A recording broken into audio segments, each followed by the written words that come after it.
اگر پاکستان کو بچانا ہے تو مارشل لا لگا دیں، سینئر صحافی جاوید چودھری نے بڑا مطالبہ کر دیا۔ سینئر صحافی جاوید چودھری کا کہنا ہے کہ حکومت سوچ رہی ہے کہ اس گورنمنٹ کی مدت 1 سال اور بڑھا دیں اور ملک کے معاشی حالات بہتر کر کے 2024 میں الیکشن کرایا جائے، جبکہ بہت سارے سیکٹر اس طرح کے بھی ہیں جو سوچ رہے ہیں کہ یہ ملک اس طرح نہیں چل سکے گا اور ان سیکٹرز کے پاس 3 آپشن ہے۔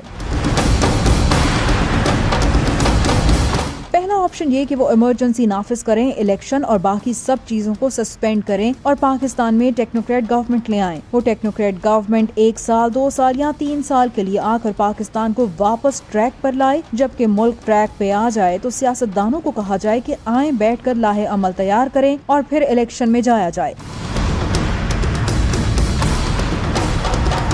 دوسرا آپشن یہ ہے کہ ایک قومی گورنمنٹ بنا دی جائے، ایک ایسی گورنمنٹ جس میں پی ٹی آئی بھی شامل ہو، اور اگر عمران خان صاحب نہیں مانتے تب بھی پی ٹی آئی کے کچھ لوگوں کو شامل کر کے اسے قومی گورنمنٹ کا نام دیا جائے اور وہ قومی گورنمنٹ مل کر 1 سال پاکستان کو چلائے۔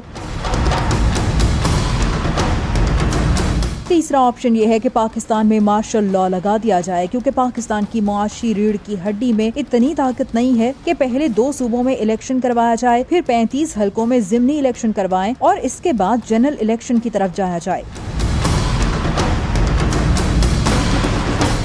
سینئر صحافی کا مزید کہنا تھا کہ ہماری معیشت اتنی مضبوط نہیں کہ بار بار الیکشن کروائے جائیں اور پاکستان میں مسلسل عدم استحکام رہے۔ سینئر صحافی نے کہا کہ میں بار بار کہہ رہا ہوں کہ معاشی استحکام اگر مارشل لا سے آتا ہے تو مارشل لا لگائیں، معاشی ایمرجنسی سے آتا ہے تو معاشی ایمرجنسی لگائیں، اگر یہ استحکام قومی گورنمنٹ سے آتا ہے تو قومی گورنمنٹ کو لائیں، اور اگر آپ کو لگتا ہے کہ یہ استحکام نئے الیکشن سے آ سکتا ہے تو فوری نئے الیکشن کروائیں۔ جاوید چودھری نے کہا کہ آپ نے جو بھی کرنا ہے اس کا فیصلہ فوراً کریں، اگر فیصلے میں دیر ہوتی ہے تو یہ ملک کسی بھی آپشن کے قابل نہیں رہے گا۔